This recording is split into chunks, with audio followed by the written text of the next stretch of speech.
In 1848, California was largely an unexplored region, the home of certain old Spanish missions, with a few seaport towns scattered along the coast.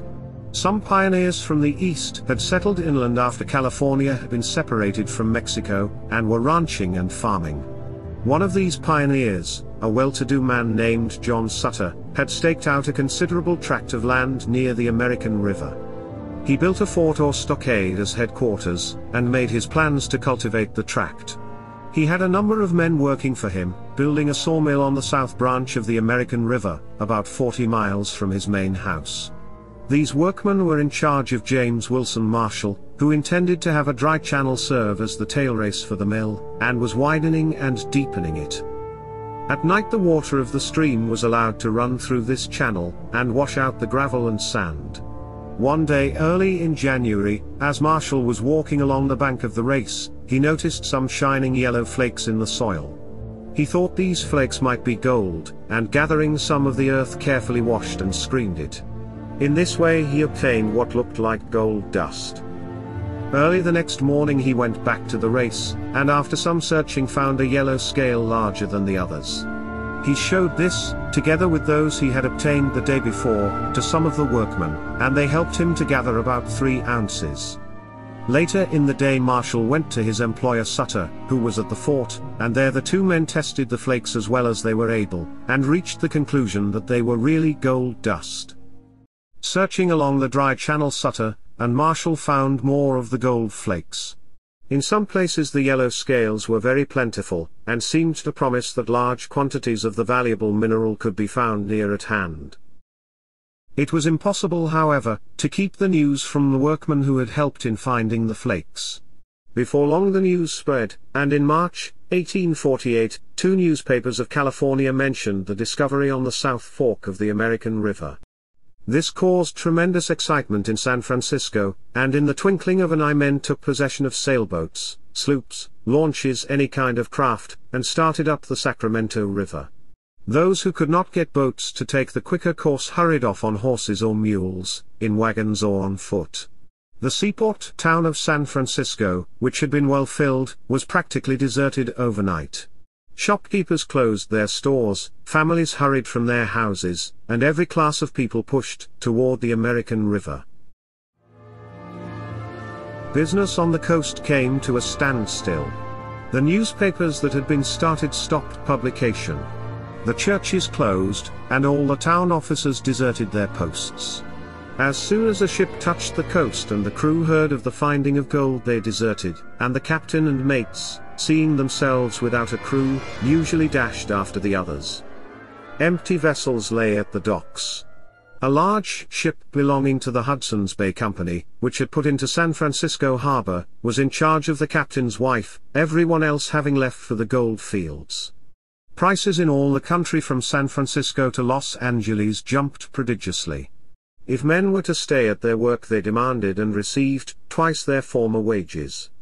Along the American River, hills and valleys were filled with sheltering tents, and huts built of brush and rocks thrown together in a hurry.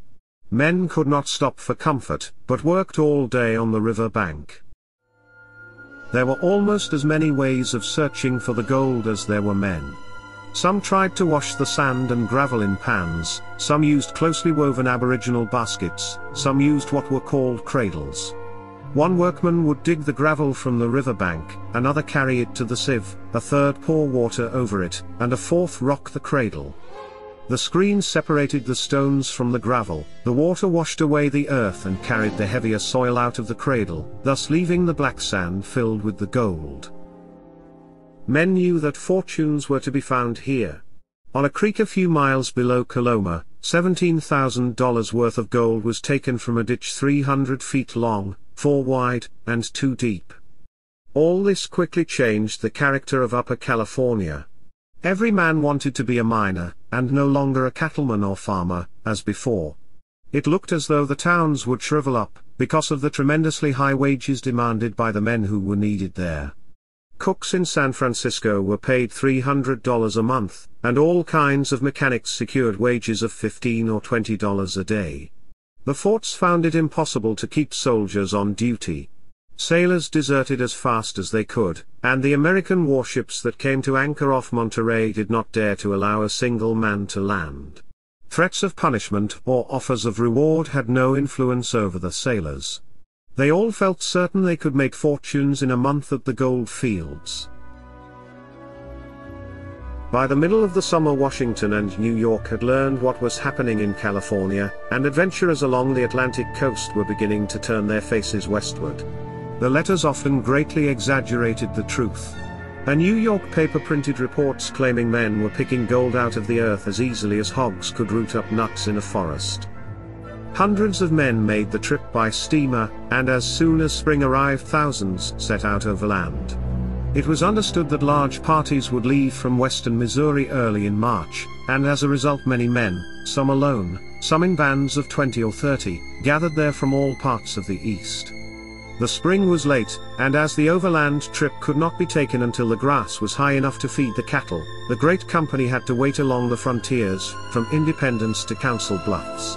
As travelers gathered at these towns, they would form into companies, and then move on to a more distant point, in order to make room for later arrivals. 20,000 gathered along these frontiers before the signal was given to start westward. The city of San Francisco had sprung up almost overnight. In 1835 a Captain Richardson had landed on the shore of Yerba Buena Cove, and built a hut of 4 redwood posts, covered by a sail. 5 years afterward this village of Yerba Buena contained about 50 people and a dozen houses. In 1846 the American warship Portsmouth anchored there, and her captain raised the stars and stripes on the plaza. At that time there were not more than 50 houses and 200 people. By midsummer of 1849 the town had become a city. It was an odd place to look at. The houses were made of rough unpainted boards, with cotton nailed across the walls and ceiling in place of plaster, and many a thriving business was carried on in canvas tents. The city was crowded, but most of the population did not intend to stay. They came to buy what they needed, or sell what they brought with them, and then hasten away to the mines.